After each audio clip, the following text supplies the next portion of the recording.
We are delighted to have another interesting topic on the Romney on the menu for you this month. Dr. Garry is one of our residents who has shared his old maps with the community before, and he's willing to do it again. He has a knowledge base that is far beyond mine, and I think it's marvelous. We've got some interesting topics coming up. Garry? My turn? It's your turn. We're going to put you on. I'm not a historian. I only had 6 hours of history in college. Too busy taking science courses. But history has to be documented. And the problem is, when we get to Romney, that there's not too many records that we can document it. So a lot of it it was said. And a classic example of that was the Romney Presbyterian Church was built in 1860. And during the Civil War, if you read the plaque down there, it claims that it was used as a stable and as a hospital during the Civil War. Now, Ann Pancake, about 20 years ago, 25 years ago, did a history study of the church. And she went through all of the minutes of the session. And she could find nothing about a hospital or a stable. So what should say on that plaque is said, because maybe it was. It just didn't put it in the minutes. But if you have history properly, you have to document it.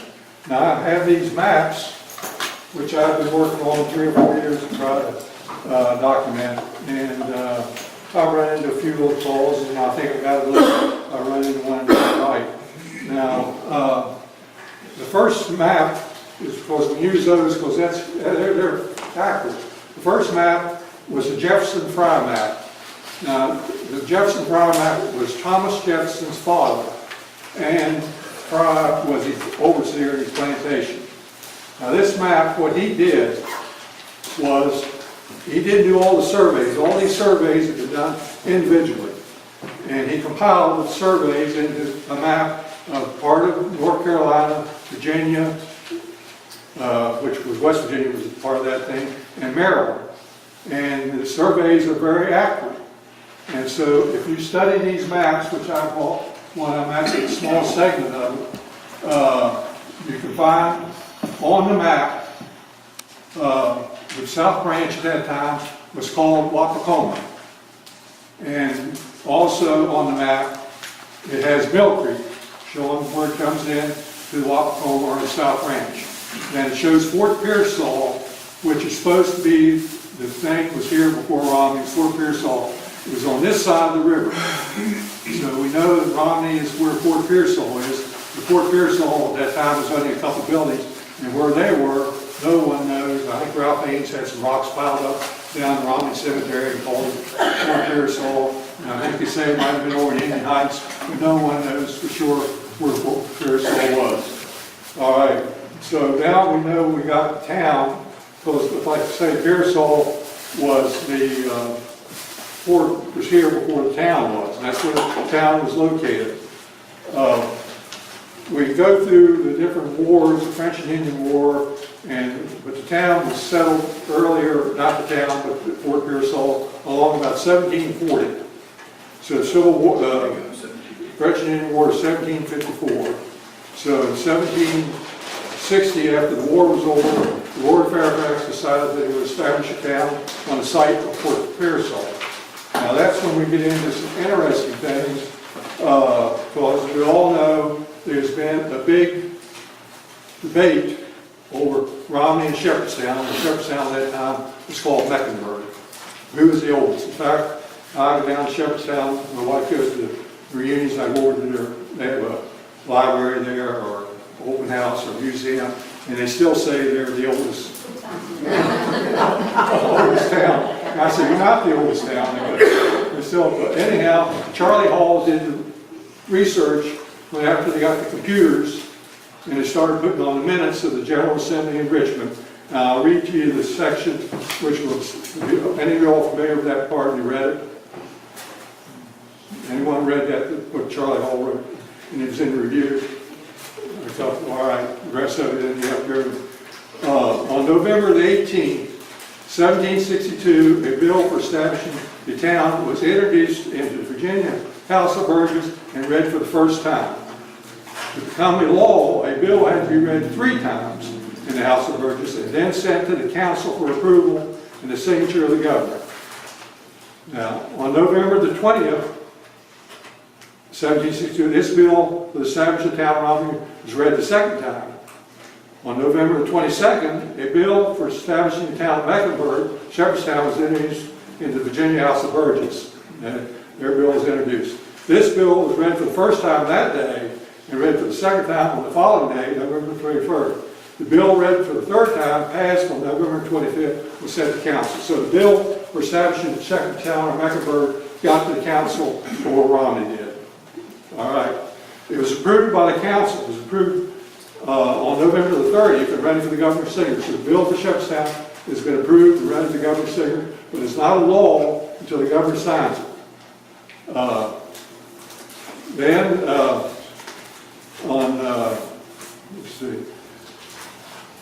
On December the 20th, the bill for establishing town of Romney was read for third term and was sent to the council. So they got there to the council before it had been signed by the governor for Shepherdstown. All right, so both bills are up there and they're ready for the governor's signature. On December the 23rd, the Romney bill was number 20 for the establishment of town of Romney was signed in the morning. Bill 21st for the establishment of Mecklenburg was signed after lunch. So Romney's over for 2 or 3 hours. And, but that solves that thing. Well, after the towns were established, we do not hear much anything on what was going on until, as far as the House of Burgesses was concerned.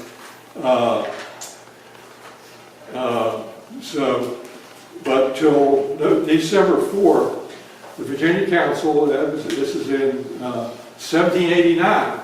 So we were skipping from 1762 to 1789. That's the next thing we can pick up any history of the bill. And it's acted by the General Assembly, Isaac Parson, Isaac Miller, Andrew Luger, Stephen Calvin, John Purcell, and a whole bunch of names there. Shall be appointed trustees of the town of Romney in the county of Hampshire. And there are 5 of them, and shall have the power and authority to settle dispute relative to the lots of the said town, and also be open to clear the streets and lanes in the said town agreeable to the original plan and survey thereof. Well, evidently they were having some boundary problems. And plat, when they established town, I don't even know if it was a plat. And so this is 1789, 1762, 1789, they had developed boundary problems. And so that's when they had John Mitchell to survey the original 100 lots in the town of Romney in 1790. So that's the map here, the original map. If it's flat, it would did. Now, the thing about it is, the map, you know it's in 1790, and but is it the original map? That's where you get into, the problems. I took the map went to the museum up there, and they have a conservatory look at it. And of course, all he could tell me was, he says, well, the ink in the paper is of that period. And but other than that, he didn't know whether it's been copied. I mean, I can't imagine someone making the fake, because I don't think it'd be worth that much to go all that trouble. You studied the handwriting and the thing is beautifully done. And it's a survey of 100 lots in town. It's what it was laid off into. And as Donnie Cookman will tell you, those lots are still being used in deeds. In other words, if you read the deed transfer, they say lot a part of number 55 or 56, they're still using the reference in today's deeds. And so we're still using that same map. And so, Well, what happened then, we don't know much about the map after he did it until in 1936, when the height of the Depression, WPA, of course, most of you here don't remember WPA, because the oldest ones up there. And they also had cultural grants, and they grant to Romney, and probably some of you have seen it, they call it little books called Historical Romney. And this map had a pullout, and it's a copy of this, and this is the pullout down here. And if you pulled out a map, so there's a lot of these pullouts floating around that people are familiar with. And if you look at it, this map here is fragmented. And the fragments will match up to the fragments on the copy that's in this book. So we know that this map was copied from this. And we know that. So I thought, well, that solves everything, you know, with all this. But one day, when I was up to Ned Miller's office, he had an office up there on the orchard, and he had a copy of this map. And it was identical to this one, his copy had. And I said, well, that's interesting. But then on the back of the map, this was attached. Now, this is where really the fly gets annoying. Now, wait a minute, what are you going to read now? The copy in Ned Miller's office, it was in this map, Okay. the copy. He had a notarized public statement attached to the map. And that's what you're going to read? That's what I'm going to read now. Now, this book was in 1936, when Historical Romney, this is when they had the pullout. All right, now, with this, he said, this day I, Paul Brandon London, appear before me, the undersigned authority in my county, and after being by means duly sworn, did expose to say that he is a civil engineer registered under the laws of the state of West Virginia, and the above map, which is this, which looks like, which I'm drawing in Cornwall, the above map is true, and an accurate copy of the original map of the town of Romney, prepared by John Mitchell, which aforesaid map is now in the possession, this one, of Honorable John J. Cornwall. This book, 1936, said that the map was in the courthouse. This book, this thing says, this is dated 1928, 8 years before this. So, I don't know. In other words, because this one said that that map was in the courthouse. Anyhow, the map ended up a retired school teacher in Petersburg. It was sold at Headley's about, I guess 8 or 10 years ago, and I purchased the map. And so, but the one, as well as I remember, the one that was in Ned Miller's office looked like this, but the copy was in 1928. In other words, it couldn't have been a copy out of this book, because this wasn't done until 1936. Ah, okay. So, it's back to square one. Unless there are two of these floating around somewhere with that. I don't think they are. Not even in the courthouse. You ever see the old records? Yeah. So, but the one Ned had was the same jagged thing as this what was done in 1928 when Mr. Cornwall had the thing. Now, the other thing I could call that is that Mr. Cornwall maybe loved the historical thing, and they just put it in there out of all the maps. This is the best, which is the other thing I could think of. So that's the thing on the maps. But now, if you come up and check this map, you see Wapakoma, and you see Fort Pearsall, which is history, that's an active map, that's where Romney is. And this map, like I say, I can't imagine anyone going to trouble trying to fake something like that. It wouldn't be that much money worth, but I can't understand the discrepancy in the difference 1928 and 1936 unless Mr. Ford gave this map, loaned this map to these people when they were making this book to make the copy. And how the map got to Petersburg, I have no idea in the world.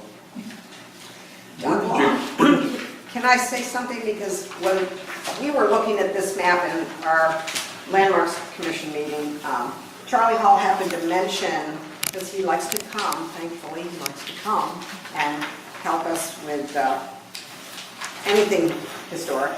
He said, if you look at the names on this, and I'm thinking there might be They're on some- top. They're on top. That was added later. They're on this. You see this is cut out. Okay, so the copy, this was added later. The copy was put there later. Ah, okay. That's Because they were added. more than And modern on the names. original map, there's a cutout there. That's the way that's the way the map was drawn. Okay. I mean, in other words, I guess to make it all come out even, Mr. Mitchell, in his handwriting up there, he had to have a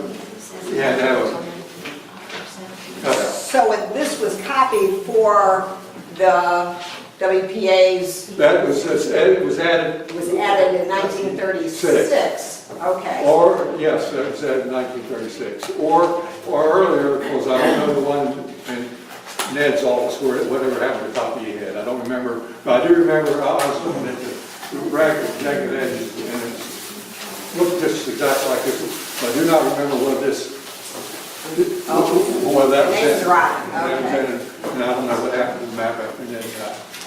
Maybe we can find out from Ned's family if they still have that. I don't know. I'll check into it. Yeah, because if some of those that were put on there were vintage 1928 information, that would help you too. Yeah, well, I'm sure these are all for, I imagine these are all for 19, I don't know, for 1928, I'm not sure, I guess. They're early. We made some comment like the Presbyterian Church before the Civil War was the fire hall parking lot. So Yeah. what do they say is the Presbyterian Church on here? Fascinating. Gary, have you ever thought about having the paper analyzed by a professional? They Well, can tell yeah, you. well, it should go to conservative, I I know, that's what it is. But the man that went to there, looked at it, he says it's the paper and ink that were that period. There you go. And where was that done? Went to the museum, Okay. And that is, It's like Wilmington, oh, Delaware. Delaware. They're the largest American museum on Americana in the world. Yeah, Americana, I think they got 80, 90,000 pieces of furniture. And if any of you ever been there, you should go. It's really, what Mr. Winter did, he traveled up and down the East Coast, and he'd see an old mansion, and he'd buy it. And then he would tear it down, and he had built a concrete hall shell up in Winter, where his estate was, and reassembled that room in the concrete shell. And I think he's got 90 rooms, from different houses, and then he filled it all with period furniture. And it's really worth the trip up to see it. I mean, Let's go, Mike. you can drive up there, and drive through. And the other thing, the town, this is an interesting thing. Have you ever looked at the town charter? The corporation? The ones incorporated 1845.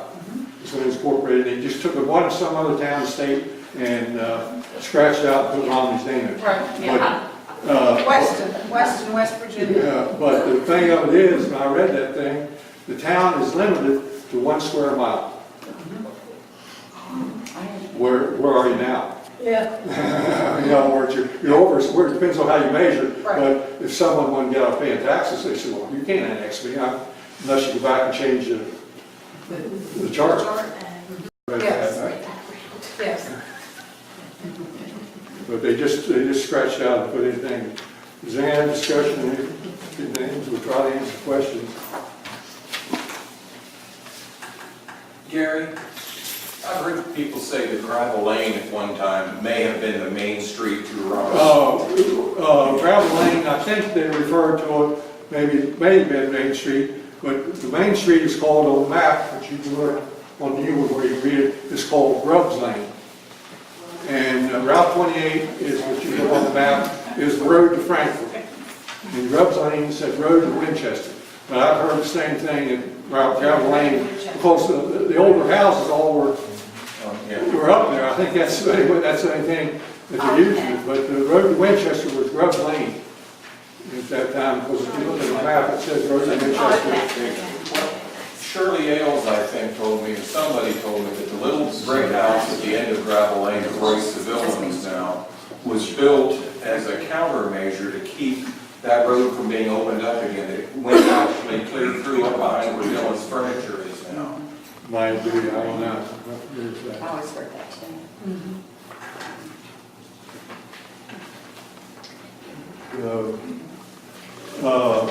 What I liked, they said they were working on it, is what Romney should do.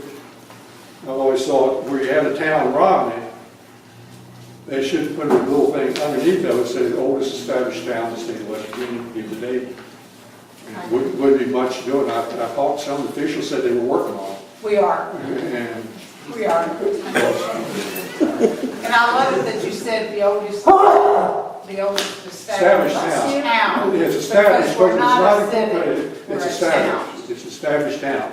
It wasn't incorporated until 1845. And that's where they come in 1 square mile, which I'll never understand why it's put in there.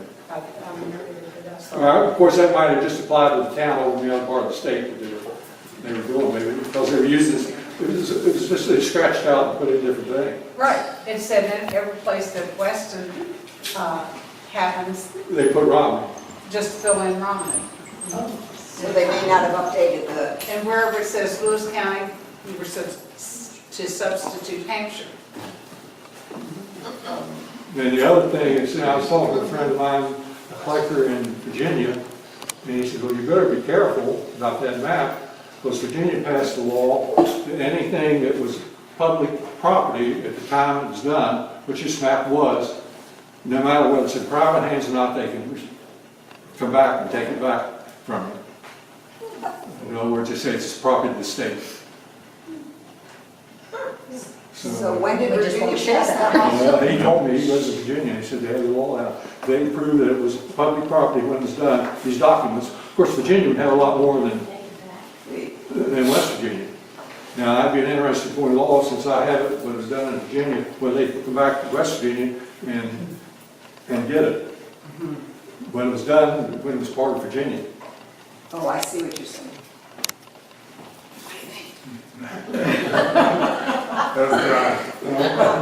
Try. Yeah, they have our original Romney flag in Winchester, so I think it's in Winchester Museum. They do? And that's sad that we cannot get it back here. So I'm glad you have that, Garrett. Yeah. Any more questions or discussion? So can we go back to, you bought it at Headley's, who owned it before? The school teacher, I forgot his name, I've written it down somewhere, maybe he's 90 years old in Petersburg. They were selling his estate. And before that was John J. Cornwell. and before Well, that was it's John J. Cornwell. I didn't know anything about his being in this, so I sold him out in Ned's office and just had to pick up his notary thing, and he had it in 1928. And what this book says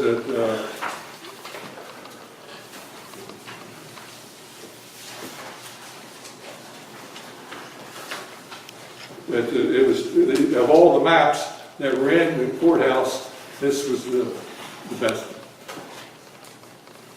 So I'm not sure whether there's 2 of these floating around original, or they just put this book on the stake. They were going through, and Mr. Cornwell just loaned me this one. Well, they would have had to shrink it way down. Well, you said it was a fold-out. It's pulled out. This is a copy of it right here. I mean, that's a copy. That's what was in this book. That size. That size. Oh, Yeah. that's an exact copy. It was folded. Right. And you just pull out a book here and look at it, it's 1936. And so it's similar in size to this. It's identical to this, except this is an added thing featured later, this time on that. And I can see why he did it, I mean, because he needs all this handwriting up here, which you all look at as beautiful handwriting. And this was part, was where the survey, the lots were laid off in 100 original lots. So you all look at it and get a chance to read it. And with the handwriting, it's just beautiful. I mean, I'm sure, Yes. in other words, don't teach it in school. Do they? I hear that too. I'm not teaching person. I wish I could write like that. And that's all done by hand. It's not stencil or copy or anything like that. Isn't it conceivable there being another original in the Virginia archives? I mean, I would have thought probably Charlie Hall would have found it if there is, but I don't know. you would think the Virginia House of Delegates or Burgesses would have retained it. I don't know. In other words, I don't know. I guess the map. I don't know how Mr. Formal came with the map. I have no idea. I mean, I guess the map might have been the old courthouse. Someone took it out or something. I don't know. So the original map or survey that was done at the direction of Lord Fairfax. Well, no, this is done on the council here in Romney. Lord Fairfax. This is in the 1789. Lord Fairfax is dead. Right, so they couldn't find one, they were having boundary disputes. Boundary And disputes. so they commissioned a new, The Assembly in general, for the part of Virginia legislature appointed individuals against the town to settle the problem. And 6 months later, after they're appointed, they contracted to John Mitchell to do the survey in 1789, and it was completed in 1790. And you said the original survey was done by Peter Jefferson. What's that? The original survey was done by Peter Jefferson for Lord. No, that's a map. The map. In other words, the project, they took, this didn't exist then, this is back in 1755. The entire Fairfax, Yeah, correct? the map, it's a beautiful map. I saw, they were selling a copy in New York about 10 years ago. In other words, it was done in 1755. There's different states of it, and I think there's only 3 or 4 copies of the one in 1755. But when you get up there, there's another one in 1772 or something like that. They were sent to England and engraved and hand colored. And the one in 1772, there's still a few of them floating around. And they sold one of Sotheby's about 8, 10 years ago. I went to New York to buy it, but it was up to $50,000 for one. I didn't come back from that. You only wanted to go to 48,000. But they on Antique Roadshow, right after that, they had one. Because there were several copies of the 1775, I think is what the second state is. And I think Dr. Gaunt in Winchester had one. We might probably have sold it now, but anyhow, there was a lot of those copies floating around. The first copy in 1755, there's only one or something like that. But there's a lot of the second state floating around. It's still there worth a lot of money because they were engraved in England and hand colored. But see, after the Revolutionary War occurred, Lord Fairfax or his heirs, I think he was dead, and lost all the land here that was seized by the government. In other words, but before the Revolutionary War, he owned all this land, and what he would do, he would sell it to people, but it was handled. I've read these books. It was handled like a lease. You had to pay so much money each, like a rent. Each month you had to pay so much on your land that you bought from Fairfax. The whole thing was all Lord Fairfax. Garry, a thought. But The courthouse during the Civil War, so many of the records were destroyed at that time. I think it was 1863 when that happened here. They went into the courthouse. If that had been in the courthouse, most likely it would have been destroyed. I don't think it was in there in 1863. Well, I don't Do know, you? but they say there's a lot of old ones in there. I mean, old things, they say. No, maybe they didn't get everything, but didn't it I burn? you have to ask Donnie, he's in the courthouse. But I don't- didn't one of the courthouses burn though, and they lost everything early?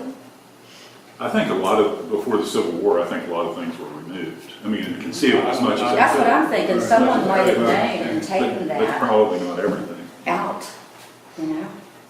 So maybe it's been in loose hands since 1863 and didn't move it out, or whenever that read was. But we do know that this one in 1935, the original one was copied.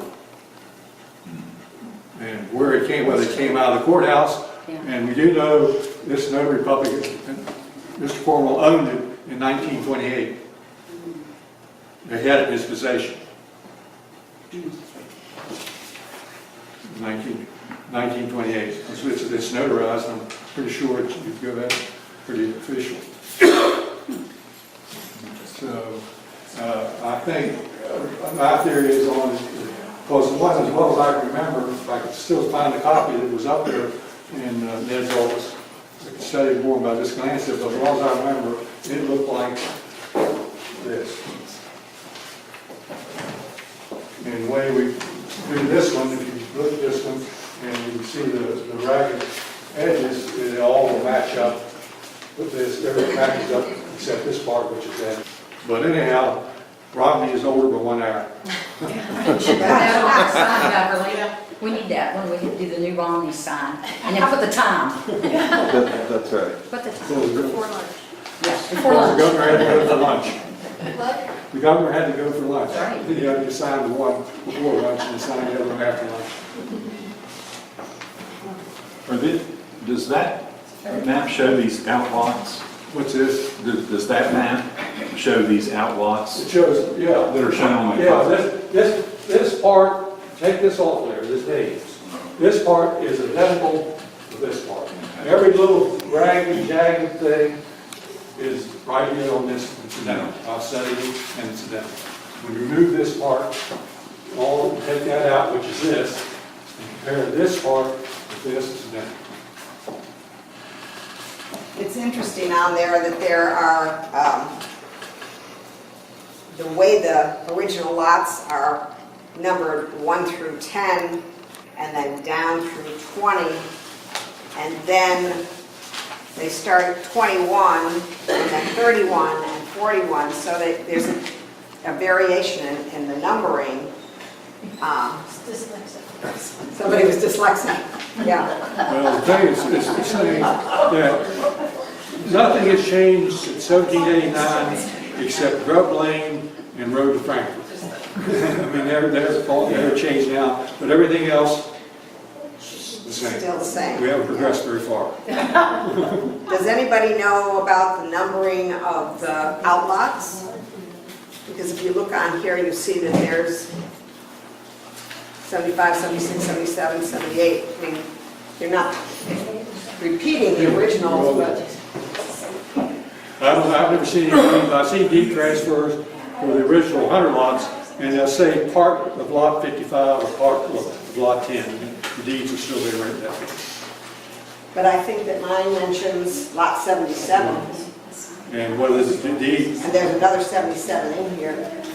Well, that's not part of the original Right, thing. right. Losing so many of our historic properties. And so we really need to start protecting them. We'd like to be able to document so that not only us and our generation, but future generations can actually go to a structure or even a lot and be able to say, hey, this was this, then it turned into this, this, and this, and keep that history going. Put some historic markers on some of the buildings that are still here, if the person wants them, so there's a lot to be done.